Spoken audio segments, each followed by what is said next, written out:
Morning guys, मी सुषमा गायधनी आणि हे माझे बाबा.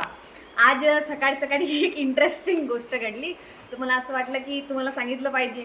आणि सगळ्यात मोठी गोष्ट हे सांगण्याचे कारण म्हणजे काय, माझी आत्या जेवढे पण फॅमिली मेंबर्स आहेत ते माझ्यासोबत जुळलेले आहेत, तर त्यांना हे गोष्ट माहीत असली पाहिजे की माझ्या बाबाचे रिॲक्शन वगैरे काय असतात ते. माझे बाबा सकाळी सकाळी 4:30ला समथिंग कुडव्याचे फुलं आणण्यासाठी गेले होते जंगलात.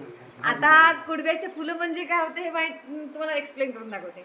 कुडव्याची फुले एक फुलं असतात ज्यांची आपण भाजी बनवतो. त्याची भाजी थोडी टेस्टी राहते आणि ते वात वगैरे होते त्यांच्यासाठी गरजेची असते. माझे बाबा गेले होते कुडव्याच्या फुलांसाठी जंगलात. एकटेच गेले होते. नाही पाणी घेऊन गेले होते, नाही काही नाही, फक्त थैला घेऊन गेले होते की त्याचभर आणायचं आहे. ते गोल होता की पूर्ण थैलाभर आणायचं आहे. माझे बाबा गेले कुडव्याचे फुलं आणण्यासाठी. आणि तो जंगल खूप दाट आहे एकदम. खूप सारे झाडं आहेत आणि त्याच्यात शेर आहे.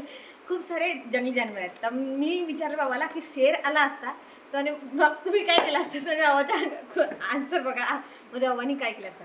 बाबा शेर आला असता तर काय केलं असतं. आला असता तर मारलो असतो त्याच्या नाकावर बुक्कीच तिकडं उतरून पडता म्हणजे तो शेर होता ना, माझ्या बाबाचा दोस्त होता.